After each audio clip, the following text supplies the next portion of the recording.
Не все орехи одинаково полезны. Одни орехи могут защищать мозг и сердце, а другие, наоборот, могут вызывать тяжесть, вздутие и раздражать кишечник. В этом видео я расскажу про 5 орехов, которые действительно могут быть полезны для нашего здоровья. Во многих источниках написано о том, что регулярное потребление орехов может привести к снижению плохого холестерина на 20-30%, к снижению риска развития сердечно-сосудистых заболеваний на 20%, к улучшению памяти, работоспособности мозга, когнитивных функций на 20%. Но есть один нюанс. Это все будет, если человек заменит свои вредные привычки в перекусе, гамбургеры, бутерброды и так далее, разные там кондитерские изделия, печенье, пряники, на орехи. Тогда, конечно, все эти полезные свойства орехов начнут проявляться. Только в рамках сбалансированного питания мы можем говорить о том, что какой-нибудь продукт может быть полезным для нашего здоровья. Пожалуйста, не воспринимайте эти продукты как лекарства, которые могут заменить прием лекарственных препаратов. Как всегда, будет просто, по делу и без сложных терминов. Первый вид – это царь орехов, грецкий орех. Это очень калорийный продукт.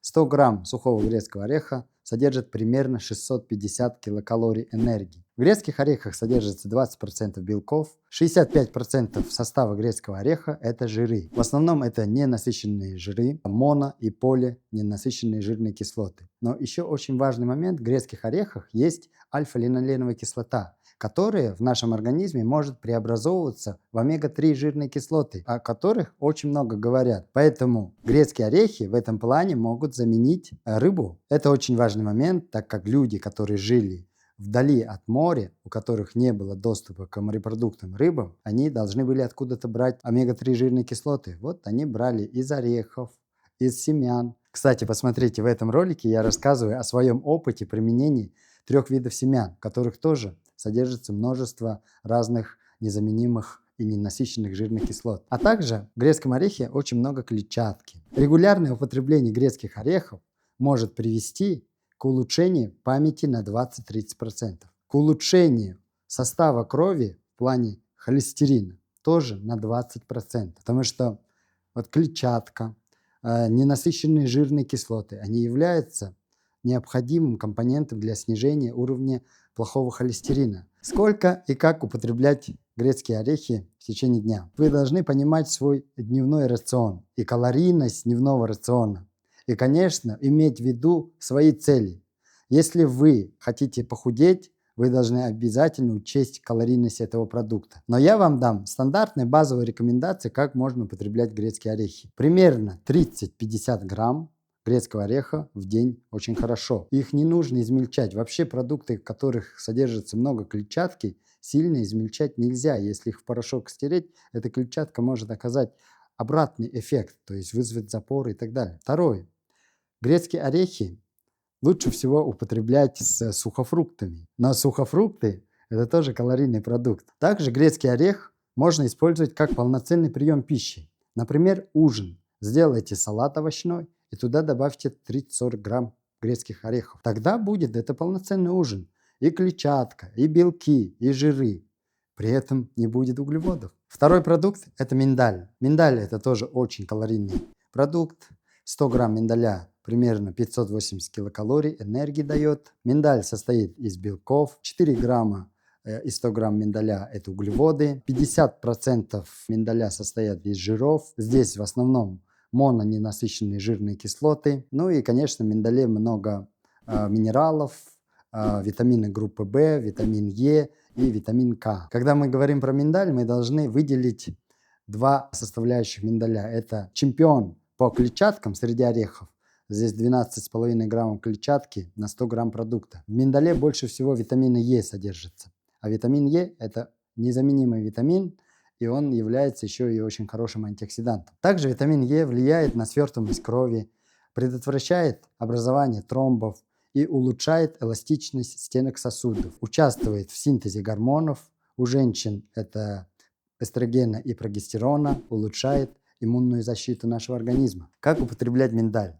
Так же, как все орехи, 30-50 грамм. Вот миндаль, в отличие от грецких орехов, можете употреблять в измельченном виде. Следующий продукт – это кедровый орех. Чемпион по калорийности среди орехов.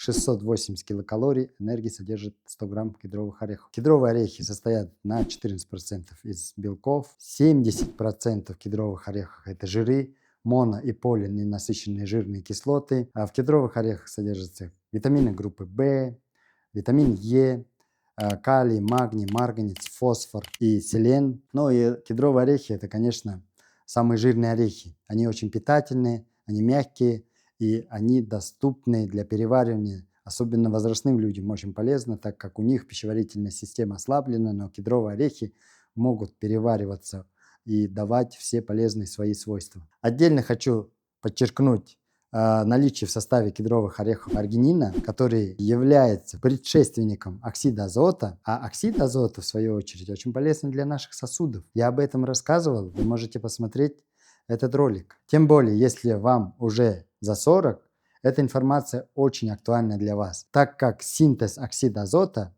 начиная с 40 лет, уменьшается в нашем организме. И нужно искать дополнительные источники для синтеза оксида азота. Ну и, конечно, тут нужно подчеркнуть о том, что кедровые орехи это один из самых жирных продуктов и калорийных продуктов.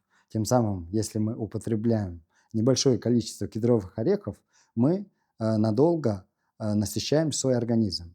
Это приводит к тому, что нам не хочется перекусывать, и у нас нормализуется регулярность питания. А регулярное питание, как я всегда говорю, в первую очередь влияет на инсулинорезистентность, то есть 5-часовые промежутки между приемом пищи и 14-часовой промежуток ночной без еды очень хорошо влияет на инсулинорезистентность, на чувствительность наших клеток к инсулину. И, конечно, кедровые орехи – это источник ненасыщенных жирных кислот, моно и поли, а они являются очень сильными и хорошими антиоксидантами, которые защищают наш мозг. Все клетки, которые постоянно работают в нашем организме, это клетки мозга, клетки сердца и так далее, они постоянно нуждаются в антиоксидантах, так как наша антиоксидантная система с возрастом ослабевает, и нам нужны внешние антиоксиданты. И орехи являются одним из лучших источников. Как потреблять кедровые орехи? Но в первую очередь вы должны иметь в виду, что это самые жирные орехи, поэтому их нельзя употреблять много. Еще они очень вкусные, мягкие. Как только начнешь, закончить сложно бывает. Поэтому их употреблять лучше 20 примерно-40 граммов в день. Конечно, в первой половине дня лучше всего, но если вы хотите опять же сделать полноценный ужин с орехами, тогда делайте салат, туда насыпайте кедровые орехи 30-40 грамм, все это смешивайте и съешьте, и это будет вашим ужином. Почему я все время про орехи говорю и про ужин, да? Многие из вас могут сказать, это жирный продукт, как вы можете советовать вечером. А здесь всегда нужно иметь в виду, что наш ужин где-то 6-7 вечера. И когда мы едим салат с 40-50 граммами орехов, это калорийный продукт. Но зато эти калории перебивают наш аппетит надолго. И в 9-10 вечера вам не захочется есть. И второй очень важный момент. В орехах практически отсутствуют углеводы. Четвертый продукт – это фисташки. Фисташки – это один из самых аллергенных продуктов среди орехов. 100 граммов фисташек содержит 20 грамм белков, 27 граммов углеводов. Это один из самых углеводно насыщенных орехов. И 45% фисташек – это жиры. Жиры поли- и моно ненасыщенные жирные кислоты. А калорийность 560 килокалорий энергии содержится в 100 граммах фисташках. Фисташки являются источником витамина группы В, витамин Е, кальций, железо, цинк, фосфор, магний. Ну и, конечно, в фисташках клетчатка есть. Клетчатка здесь не такая богатая, как миндалей, но все же есть. По сравнению с предыдущими орехами, конечно, фисташки находятся в невыигрышном состоянии, потому что в них много углеводов. Но фисташки – это вкусные орехи, поэтому многие люди любят эти виды орехов. Фисташки, так как являются источниками моно- и полиненасыщенных жирных кислот, конечно, в своем составе содержат множество антиоксидантов, которые очень полезны для нашей сердечно-сосудистой системы, для нашего головного мозга. Как употреблять фисташки? Лучше всего употреблять в утреннее время или до 5 часов дня, потому что в этих орехах много углеводов. Этими орехами ужин сильно заменять нельзя. Поэтому фисташки употребляйте в утренние часы немного, 20-30 граммов. Если вы куда-то идете в горы, походы, вы можете смело брать эти орешки, потому что в них углеводы и жиры.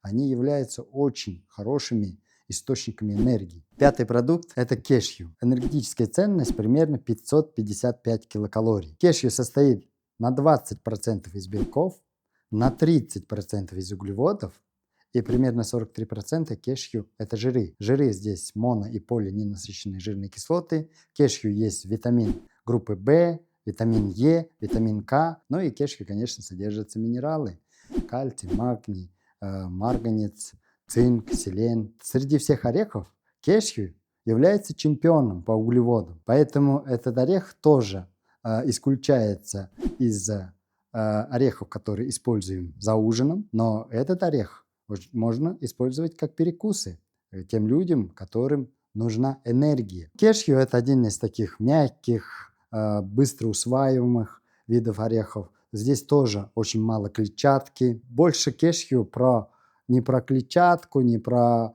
неусваиваемые углеводы, да, или неперевариваемые растительные волокна, а про насыщение, про питание. Также очень важно, во всех этих орехах содержится такое вещество, которое называется фитоситостерол. Это аналог холестерина растительного происхождения. Он является антагонистом холестерина. Употребление его снижает выработку собственного холестерина в нашем организме. Тем самым он снижает уровень липопротеинов низкой плотности, уровень плохого холестерина. И также он обладает противовоспалительным эффектом, противораковым эффектом. Фитоситостерол улучшает работу НК-клеток, натуральных киллеров, тем самым улучшает врожденный иммунитет. Про это у меня есть ролик, посмотрите. Конечно, улучшает чувствительность к инсулину.